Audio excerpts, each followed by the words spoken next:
कबंधी कात्यायन से ऋषि कहते, पिपलादशी कहते, प्रजा कामो वै प्रजापति। ऐसे सृष्टि केवल प्रश्नोपनिषद में बतलाई गई है ऐसी बात नहीं है। लगभग सभी उपनिषदों में सृष्टि का क्रम बतलाया गया है, पर यहां प्रश्न और उत्तर का रूप दे दिया है जो समझने में बहुत सरल है।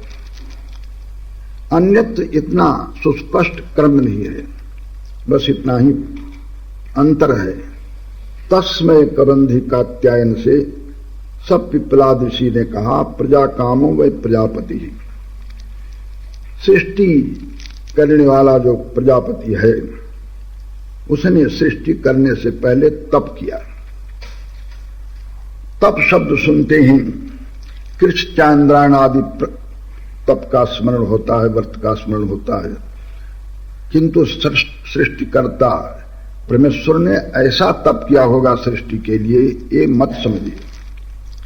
विचार किया इस सृष्टि में किस प्रयोजन के लिए किसका जन्म हुआ है, इन सभी बातों को व्यवस्थित करने के लिए विचार किया।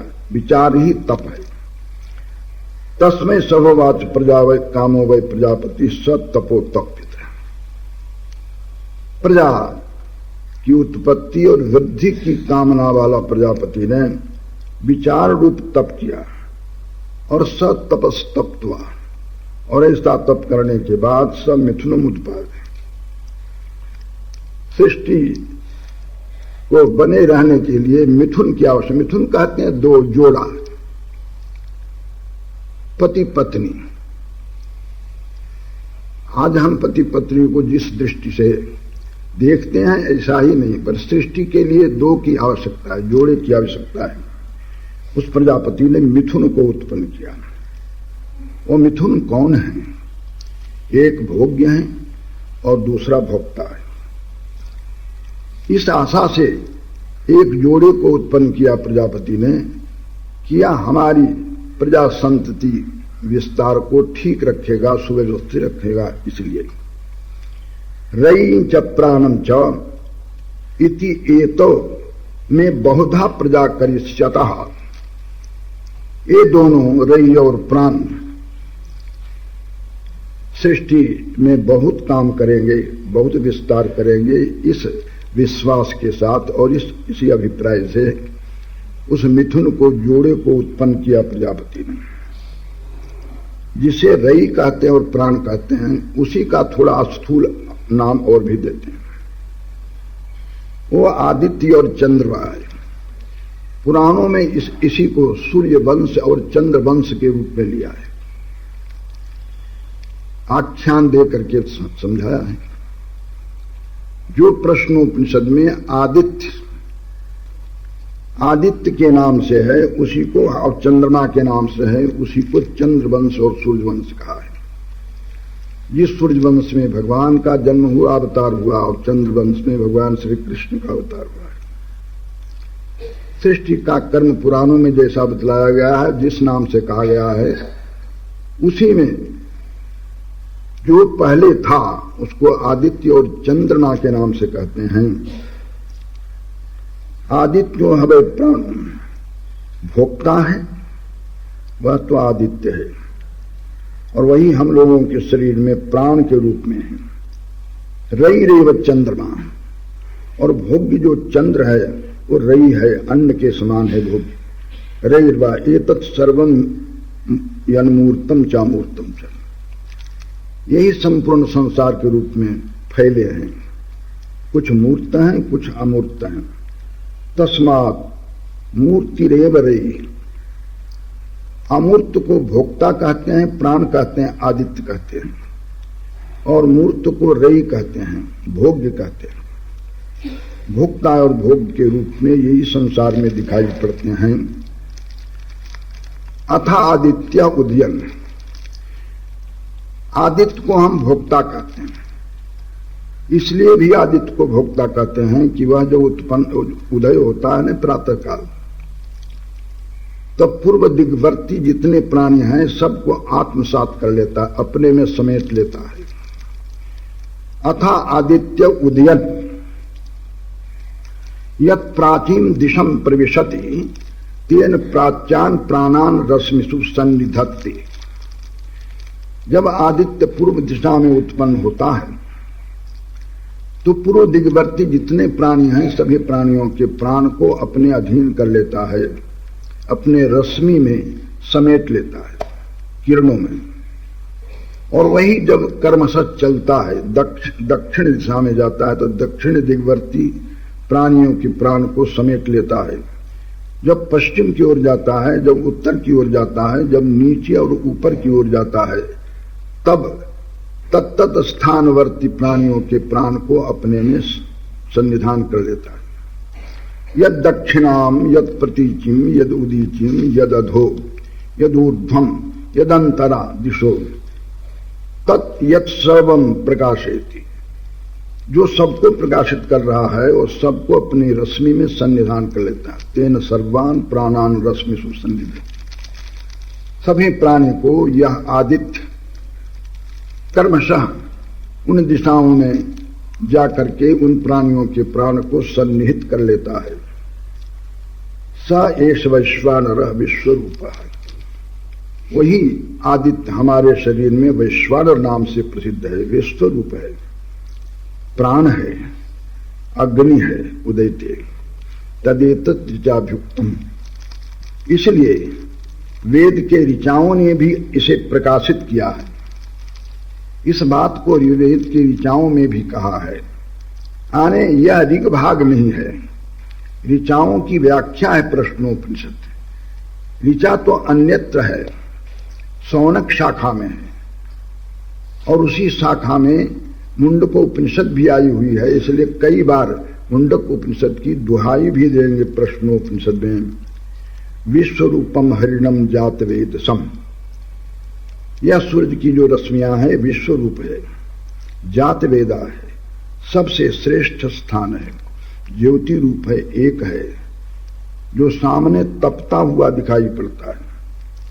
इसमें सहस्र रश्मियां हैं, किरणें, सैकड़ों शाखा में विभक्त है, वर्तमान है। प्रजानाम सूर्य, ये प्रजाओं के प्राण का एक पिंडीकरण है। और यह देखो सामने सामने उदय दिखाई पड़ रहा है। इसके बाद अब उसी का विस्तार बतलाने के लिए विभिन्न नाम रूप से कहते चले जाएंगे। महर्षि पिप्पलाद कहते हैं संवत्सरो वै प्रजापति तस्यायन। ये संवत्सर प्रजापति है, उसके दो अयन हैं, एक दक्षिणायन और दूसरा उत्तरायन। संवत्सरो वै प्रजापति तस्यायने दक्षिणम चोत्तरम च तद ये हवय तद इष्टापूर्ति कृतमित्युपासते ते चांद्रमसमेव लोकम अभिजयन्ते। इनमें से जो इष्टापूर्ति की उपासना करते हैं, यज्ञ यागादि को इष्ट कहते हैं, और वापी कूप तड़ागादि बनवाने को पूर्त कहते हैं। ऐसे ही काम स्मार्थ काम में जो लगे रहते हैं ते चंद्रलोक पर विजय प्राप्त करते हैं। ते चांद्रमेव श्लोकम अभिजयन्ते ते एव पुनरावर्तन्ते। और उन्हें फिर से संसार में लौटना पड़ता है। तस्माद एते ऋषियः प्रजा कामा दक्षिणम प्रतिपद्यन्ते। इसलिए ये दक्षिण मार्ग से जाते हैं, चंद्रलोक पहुंचते हैं। ये सब रई, और इसी को रई कहते हैं, इसी को पितृयाण कहते हैं। दक्षिणायन काई ये सब पर्याय है, नाम है। प्रजा काम में एक ऐसे। अथ उत्तरेण तपसा ब्रह्मचर्य राम। किंतु उत्तर तप, ब्रह्मचर्य और श्रद्धा से, विद्या से, अपर ब्रह्म उपासना से आत्मानम अन्विष्य अपने को चिंतन किया है, आदित्य के ऊपर विजय प्राप्त करते हैं। एतद् प्राणानाम आयतनम। ये आदित्य प्राणों का आयतन है, आश्रय है। ये अमृत है, आपेक्षिक अमृत है, अमृतम अभयम, और ये अभय स्थान है। ये तत्परायणम, और यह श्रेष्ठ परायण है। ये तस्मान पुनरावर्तन्ते। यहां आने वाले उत्तरायण मार्ग से ब्रह्मलोक पहुंचने वालों का पुनरावर्तन नहीं होता है। यह तो पुनरावर्ति का निरोधक है। इत्येव इत्येष निरोध। इस संबंध में हम ब्राह्मण जो कह रहे हैं उसको पहले ही मंत्र ने कह रखा है। जिस मंत्र को श्लोक शब्द से यहां ऋषि कह रहे हैं पिप्पलाद ऋषि, तदेश श्लोक, वे कहते हैं संवत्सर के 5 अवयव हैं। पंचपादम पितरम द्वादशाकृतिम, 12 उसके आकार हैं, 12 महीना है, और 5 पाद हैं। 5 पाद क्या है? तो शीतकाल के 2 ऋतु को एक मान करके, उसमें ठंडक अधिक होती है, एक मान करके 5 पाद कहा है। पंचपादम पितरम द्वादशाकृतिम दिव आभो परे अर्धे पुरुषिणम, ये अर्ध में पुरुषी है, बहुत श्रेष्ठ भोग्य वस्तु है। अथे में अन्य उपरे विचक्षण, इसलिए पहले जिन्हें हमने कहा था उससे अलग हैं, बड़े विचक्षण हैं। सप्त चक्रे सदर 6 अरे हैं, आहुर अर्पितम, ये सब उत्तरायण मार्ग में जुड़े हुए हैं। उसके बाद फिर सृष्टि का विस्तार बतलाते हुए ऋषि कहते हैं, पिप्पलाद ऋषि, मासो में प्रजापति, संवत्सर प्रजापति था, उसके बाद महीना के रूप में प्रजापति परिणत हुआ। तस्य कृष्ण पक्षेव रही है, उस मास रूपी प्रजापति का कृष्ण पक्ष तो रई है, भोग्य है, अन्न है, और शुक्ल पक्ष प्राण है, भोक्ता है।